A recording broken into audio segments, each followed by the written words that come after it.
हमारे इतिहास पर गर्व करने के कई कारण हो सकते हैं, लेकिन एक महत्वपूर्ण कारण यह है कि हम उस संस्कृति से आते हैं जहां अपने वचन को, अपनी बात को, अपने शब्दों को बचाने के लिए, उनकी रक्षा करने के लिए लोगों ने अपने प्राण तक कुर्बान किए। महाभारत के समय में आप सबको पता है कि कर्ण और अर्जुन के बीच बहुत जबरदस्त दुश्मनी थी, प्रतिस्पर्धा थी, लेकिन इस प्रतिस्पर्धा में भी एक मर्यादा थी।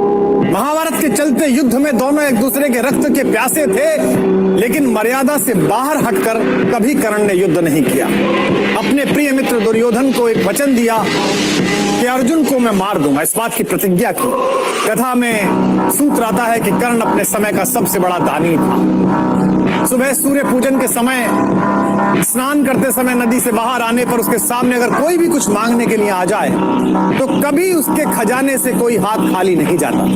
कुंती के मन में आइडिया आया, उन्होंने सोचा कि क्यों ना अपने बेटे कर्ण के पास जाएं और अपने सभी बेटों की रक्षा का वचन मांग लें। इससे 6 के 6 बेटे बच जाएंगे और मेरी कोख धन्य रहेगी। जिस दिन कर्ण और अर्जुन का निर्णायक युद्ध होने वाला था, उससे ठीक एक रात पहले एक सफेद कपड़ों में ढकी हुई एक महिला कर्ण के द्वार पर पहुंची। अतिथि से भी कर्ण स्वयं बाहर लेने के लिए गए। देखा तो पांडवों की मां, हस्तिनापुर की महारानी कुंती। उन्होंने कहा कि रात्रि के इस समय मुझ जैसे एक सामान्य सैनिक के द्वार पर हस्तिनापुर की महारानी का आगमन। महारानी अंदर आई और भीगे नेत्रों से वो रहस्य जाहिर किया जो रहस्य कर्ण को पहले ही कृष्ण बता चुके थे। उन्होंने कहा कि बेटे, मैं तुमसे क्षमा मांगती हूँ और मैं तुम्हें ये बताती हूँ कि तुम मेरे सबसे बड़े बेटे हो और अर्जुन और बाकी चारों पांडव तुम्हारे छोटे भाई हैं।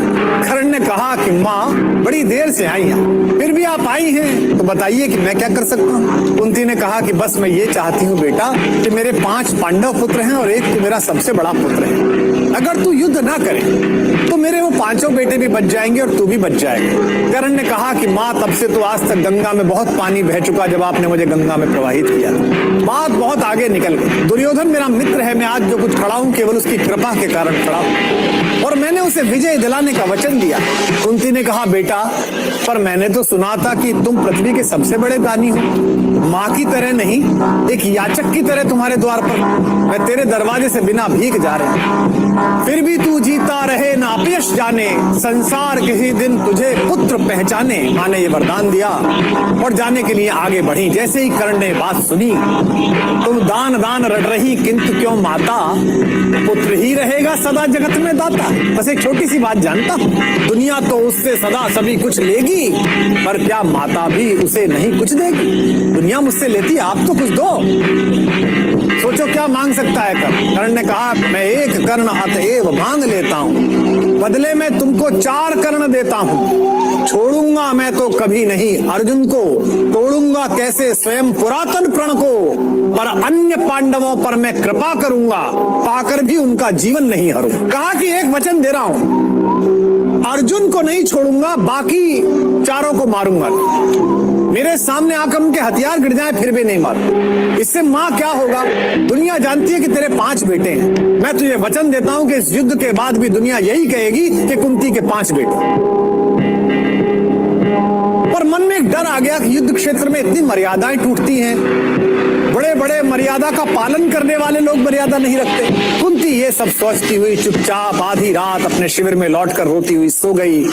अगले दिन सूर्योदय के बाद भीषण युद्ध प्रारंभ हुआ। चारों भाई बार बार कर्ण के सामने पड़े और कर्ण ने हर बार उनको शस्त्र रहित करके छोड़ दिया कि जा। युधिष्ठिर के भाले गिर गए, भीम की गदा गिर गई। कर्ण के जो सारथी थे आप सब जानते हैं, जब युद्ध तय हुआ कि लड़ाई करनी और अर्जुन को हराना है, तो कर्ण ने यह कहा था कि अर्जुन को हरा दूं, पर अर्जुन के रथ का ड्राइवर बहुत अच्छा है। ड्राइवर कौन है? जो पूरी दुनिया का ड्राइवर है। तो मुझे भी एक अच्छा ड्राइवर दो, एक अच्छा रथ चालक दो, सारथी दो। उस समय के सबसे अच्छे विश्व में 2 ही सारथी थे, एक कृष्ण और दूसरे थे शल्य, जो सहदेव नकुल की मां माद्री के भाई थे। भद्र नरेश शल्य, मामा शल्य, वो दुर्योधन की ओर से लड़ रहे थे। अगर मामा शल्य मुझे मिल जाएं तो मैं अर्जुन से लड़ लूंगा। तो शल्य ने कहा भाई एक ही बात पर रथ चलाऊंगा, रथ तो चला लूंगा पर मेरे मुंह से जो निकलेगा निकलेगा, मैं बोलता रहूं। इसीलिए संस्कृत में शल्य का अर्थ है शंका और कर्ण का अर्थ है कान। जिसने कान में बार बार शंका डालकर पराजित किया वो शल्य है। शल्य ने पूछा कि कर्ण ये क्या कर रहा है भाई, इन चारों भाइयों को पकड़ा छोड़ क्यों दिया, अर्जुन से डरता है, ये भी तो तेरे शत्रु हैं। कर्ण ने मुस्कुराते हुए कहा आप नहीं समझोगे मामा, ये जिंदगी सिर्फ जीत और हार के लिए नहीं है, बल्कि जिंदगी के बाद बहुत सारी चीजें हैं जिन्हें सत्य कहा जाता है। ये युद्ध तो 5 दिन का है, मैं तो जन्म जन्मांतर का युद्ध लड़ रहा हूं। इस युद्ध के भीषण क्षणों में भी मेरा ध्यान अपने सत्य और अपने वचन से नहीं हटा है। मैंने ये 4 महारथी इसलिए छोड़े हैं, इन्हें जीवन दान इसलिए दिया है कि सत्य के चरणों में, सुमार्ग के चरणों में, स्वर्ग के चरणों में 4 फूल चढ़ा रहा हूं। ये 4 फूल हैं मोल किन्हीं कातर नैनों के पानी के, ये 4 फूल हैं दान किसी प्रच्छन्न महाबलदानी के, ये 4 फूल मेरा अदृष्ट था हुआ कभी जिनका कामी, ये 4 फूल पाकर प्रसन्न हंसते होंगे अंतर्यामी। और इस तरह दुनिया के सबसे कीर्तिमान योद्धा और सबसे बड़े दानी ने अपनी मां को जो वचन दिया था दान का, उसे युद्ध भूमि में निभाया। जय पराजय को सामने देखकर और आने वाली मृत्यु को सामने देखकर भी जिस व्यक्ति ने अपने वचन का पालन किया उसे ही दानवीर महाबली कर्ण कहा जाता है।